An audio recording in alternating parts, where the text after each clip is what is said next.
രാമായണത്തിലെ ഏറ്റവും ശ്രേഷ്ഠമായ ശ്ലോകം ഏതാണെന്നുള്ള വിക്രമാദിത്യ മഹാരാജാവിൻ്റെ ചോദ്യത്തിന് പണ്ട് വരരുചി അതിൻ്റെ ഉത്തരം അന്വേഷിച്ച് അലഞ്ഞു തിരിഞ്ഞ ഒരു കഥ നിങ്ങൾക്ക് ഓർമ്മയുണ്ടോ? അത് കഥയല്ല, അത് സംഭവമാണ്.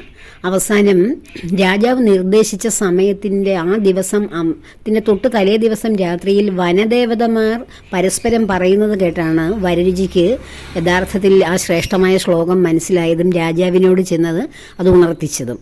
അതേതായിരുന്നു ശ്ലോകമെന്നല്ലേ?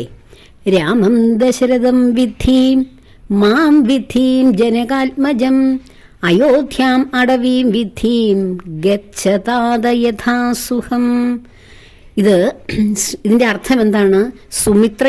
സുമിത്ര രാമലക്ഷ്മണന്മാരും സീതാദേവിയും വനവാസത്തിന് ഒരുങ്ങി യാത്ര ചോദിക്കുവാൻ കൗസല്യ മാതാവിൻ്റെയും സുമിത്ര മാതാവിൻ്റെ അരികിലേക്ക് ചെന്നപ്പോൾ സുമിത്ര മാതാവ് ലക്ഷ്മണകുമാരൻ ഉപദേശിക്കുന്നതാണിത്. രാമം ദശരഥം വിദ്ധിയും, രാമനെ ദശരഥ മഹാരാജാവായിട്ട്, അതായത് അച്ഛനായിട്ട് കാണുക. മാം വിദ്ധിയും ജനകാത്മജം, എന്നെപ്പോലെ തന്നെ ജനകാത്മജയെ നീ അമ്മയായി കാണുക. അയോധ്യ അടവിയും വിദ്ധിയും, അയോധ്യ അതായത് അടവി വനത്തെ അയോധ്യയായി കാണുക. അങ്ങനെ സമാധാനമായി സന്തോഷമായി പോയി വരൂ മകനെ.